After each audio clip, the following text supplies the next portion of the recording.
flight, fighting prowess, invulnerability, magic, lots of money. What are your superpowers again? I'm rich. These are just a few of the superpowers that have made our favorite superheroes, well, our favorites. So what about the unsung heroes who don't have these popular powers? Sure, these guys may not be able to save the world, let alone a small suburb, but they have their place among the pantheon of heroes, right? Here are a few superhero powers that probably shouldn't exist. Leon Nunez. Marvel's Leon Nunez is a mutant who's so sad that he doesn't even have a superhero alter ego. When the Marvel Universe was reduced to just 198 mutants, they didn't even count Leon. In a nutshell, Nunez is a mutant with the ability to give other people superpowers via tattoos that roughly correspond to that power. Of course, giving someone a tattoo is an incredibly convoluted and time-consuming process, meaning Nunez is pretty useless in an actual fight, unless you give him 3 weeks' notice and know exactly what you're up against. And he better not screw up either, or you could walk away with all of the powers of a dude with busted legs or something. But Leon has his limits. Every time Nunez gives someone a magic tattoo, it requires a portion of his will to work, meaning every tattoo slowly saps away at his own strength, as shown in the first 9 issues of 2008's Young X-Men. When he reaches the limit of his abilities, after trying to give someone the power of the Phoenix, Nunez falls into a coma and is never heard from ever again. Doorman. You know how Nightcrawler can teleport himself and other stuff great distances at will? Well, Doorman can only teleport people to the next room.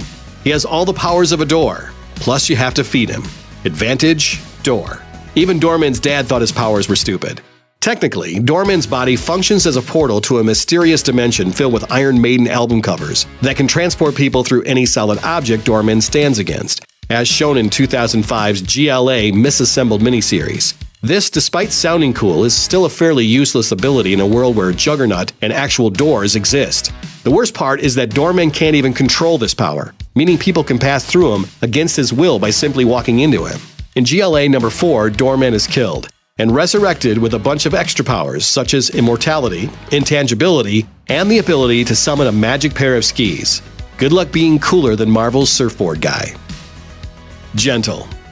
Gentle is a mutant from the Marvel Universe with the ability to become infinitely buff at will, giving him the potential for limitless strength while reducing his ability to find t-shirts that fit. The comics even note that there are no limits to Gentle's super buffness, meaning he could theoretically fight the Hulk to a standstill or backhand Thor through a brick wall. Except Gentle's powers are kept in check by special vibranium tattoos all across his body that prevent him from becoming too buff. The comics note that every time Gentle roids out and uses his powers, his baseline strength increases, which is an issue because his tattoos will eventually be unable to hold back his rippling biceps and sick-ass delts.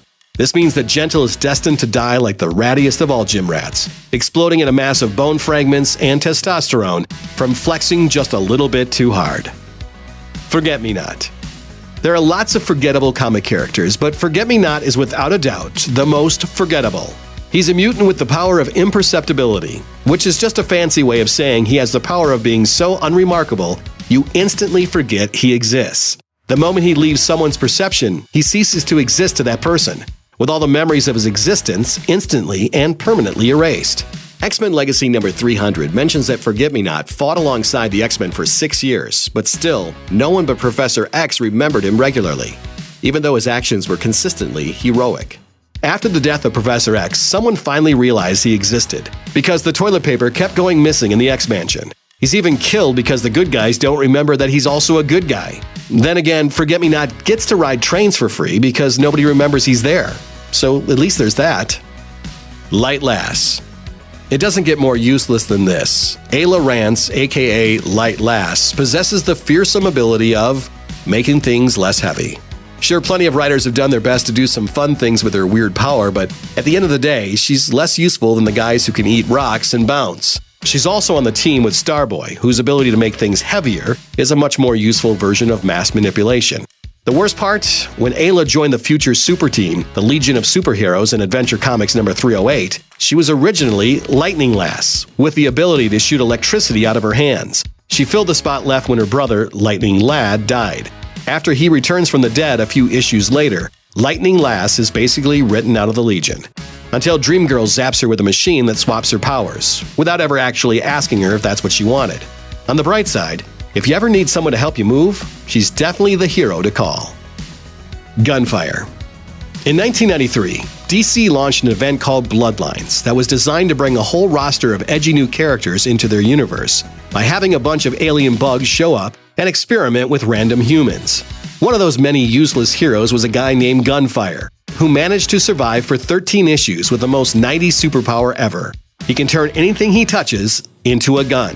It's explained in the story as agitating molecules, which is essentially what Gambit does to turn everything he touches into a bomb. Except the world doesn't need 2 Gambits. One is plenty. Also, for some reason, Gunfire sometimes carries a regular gun, which is kind of like the Flash riding around on a moped. As if getting his hands cut off by Prometheus wasn't enough, a pretty solid nail was put into his coffin in the pages of Hitman number 1,000,000, an issue set in the distant future where an aspiring hero gave himself Gunfire's powers and ended up killing himself right after uttering the immortal words, "Oh my God, I turned my ass into a hand grenade." Starfox. The character of Starfox is problematic, maybe even more problematic than his brother Thanos. And considering Thanos once literally killed half the universe, that's saying something. Starfox has the standard set of superpowers like flying and fighting, but his big gimmick is physically stimulating people's pleasure centers in order to send them into euphoria. In other words, he's a walking hit of ecstasy, which has led to storylines where he's been put on trial for sexual assault, all because he's unable to turn those powers off when he's interacting with people. He's also been indirectly, inadvertently, and non-consensually causing other characters to fall in love with each other. So that's kind of bad. Even if you can get past that pretty dark, extremely uncomfortable interpretation of his powers, he hasn't exactly had the greatest track record in actually using them as a superhero. In Incredible Hulk number 300, he experiences what might be his defining moment when he attempts to overwhelm a rampaging, mindless Hulk with waves of pleasure. For his trouble, he gets punched so hard that he lands 3 blocks away. Now, if he looked a little more like Black Widow, things may have turned out differently. Thanks for watching. Click the grunge icon to subscribe to our YouTube channel. Plus, check out all this cool stuff we know you'll love too.